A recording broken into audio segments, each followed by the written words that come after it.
bonne initiative.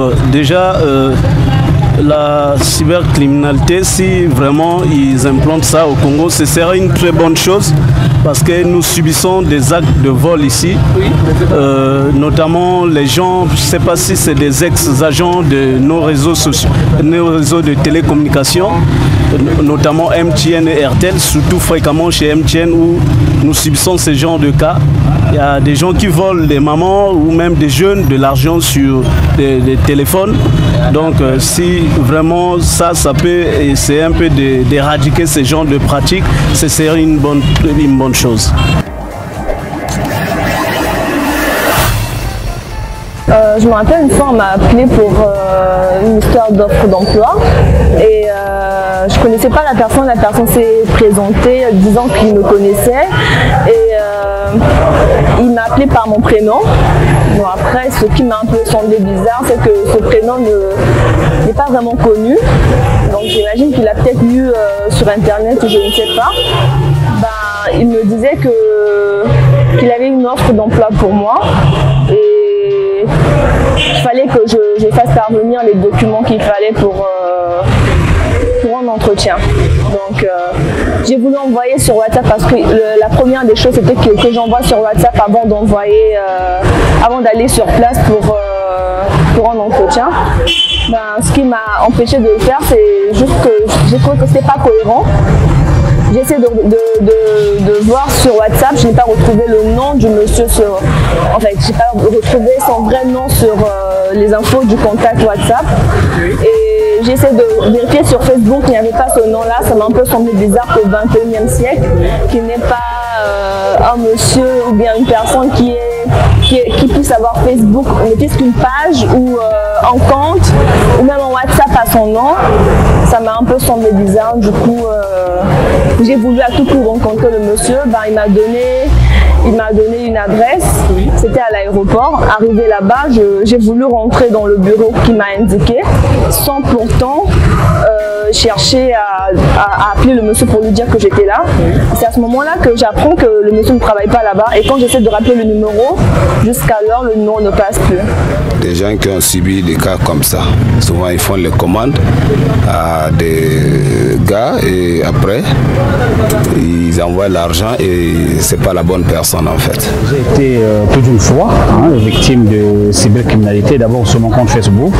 On m'a demandé d'appuyer pour sécuriser mon compte, mais quand j'essaie d'appuyer, effectivement je me rendais compte que ça devenait comme une bagarre entre moi et les criminels sur internet, ceux qui voulaient réellement prendre possession de mon compte. Malheureusement ils n'avaient pas pu, mais en dehors de ça, il y a quelques temps à peine 4 mois de cela, j'ai été victime d'une autre forme de cybercriminalité, mais cette fois-ci sur les réseaux téléphoniques où je reçois un appel en me disant bonjour monsieur, non mais moi on m'appelle bonjour monsieur Kave Combo, je dis bonjour monsieur, oui c'est monsieur X qui m'a passé votre numéro de téléphone, monsieur X je le connais également, il m'a passé votre numéro de téléphone et puis voilà nous sommes en train de recruter dans tel domaine, si vous connaissez un frère à vous qui a fait ce genre de métier pour que nous le recrutions. Je dis effectivement j'en ai un frère, j'en ai un qui pourrait bien s'intéresser à l'offre et je l'appelle, le monsieur se présente, quelques temps après il me dit oui je suis sur place. Bon, qu'est-ce qu'il faut faire? Il faut que j'appelle le monsieur, je rappelle monsieur, le monsieur sort, prend bien celui que j'avais envoyé, rentre avec lui dans un bureau, l'interroge, sinon je pourrais même dire, lui fait passer un entretien. Après l'entretien, le monsieur lui dit, tu es déjà recruté, mais pour que tu commences, il faut des badges, il faut ceci, il faut cela, le tout fait 59 000. Il dit ok. Négociant, il m'appelle, mais il m'a demandé 59 000, j'ai pas 59 000. Il dit, je vais payer pour toi. À peine que j'ai envoyé 59 000, une minute après, je rappelle le numéro devient indisponible. Et jusqu'aujourd'hui, ce numéro ne passe plus. Je l'ai de mon téléphone, je l'ai toujours gardé, ce numéro ne passe plus jusqu'à ce jour. Et il y a une autre forme de cybercriminalité que j'ai été victime. Franchement, je ne sais pas si peut-être il n'y a que moi qui subis ce genre de choses, tous les Congolais. Cette fois-ci, c'était sur un site d'emploi. Quand je rentre, je vois bien qu'il cherchait un juriste. Je m'intéresse, je constitue mon dossier, je dépose. Il dit, bon, je vais voir comment ça marche et puis voilà le salaire proposé. Et quand je dépose, On me fait bien appel. Oui, monsieur, voilà, mais comment est-ce qu'on vous paye? Est-ce sur votre compte? Comment? Je ne suis même pas encore recruté. On me demande si je vais payer sur un compte ou bien comment, mais le paiement se passe toujours sur un compte. Sauf si on est encore au XXe siècle. Il dit oui, monsieur, est-ce qu'on peut avoir le numéro de votre compte? Mais ça sent quand même mauvais. Quelqu'un après m'appelle, est-ce qu'on peut avoir le numéro, le code? Je dis mais quel code? De votre compte, mais pourquoi faire? Et non, on a besoin de tout ça pour. J'ai compris que voilà, c'était des criminels du net, et voilà, j'ai coupé net. makambo ya lebele oyo esalamaka yana bato bapirate ke bacompte ya bato du coup bapirate comme olakisa baimage moko ya bien te et puis tobenga bango baarnaqueur quoi, donc baarnaqueur mais ezalaka bien te parce que après créer baproblème na bafoyer ya bato et puis bato wana bape na bafamille bamonaka babiloko wana eza bien te, donc l'état fo atelemela makambo yango comme livre déjà yali awa.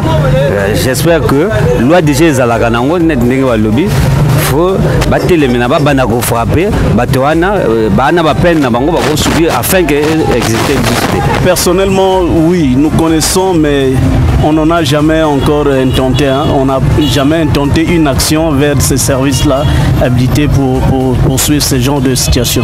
Mais je peux conseiller que grâce à ce livre avec le juge la cybercriminalité au Congo, désormais nos services de justice sont disponibles pour vous recevoir, pour vos plaintes, pour vos revendications.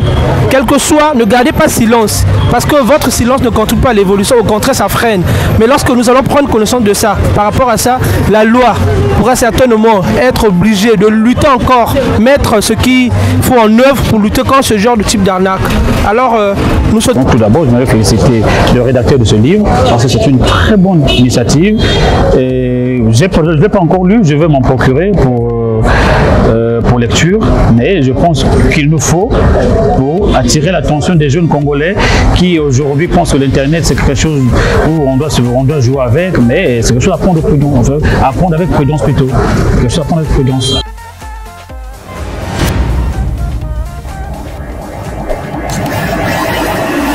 C'est une très bonne chose de penser à ce genre de sujet, parce que beaucoup de gens se font arnaquer sur les réseaux, beaucoup de gens se font pirater leur compte, beaucoup de gens se font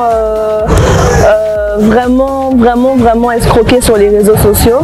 Et c'est très bien que vous ayez eu cette initiative, c'est très bien, je vous souhaite bon vent et bien de choses à monsieur le juge.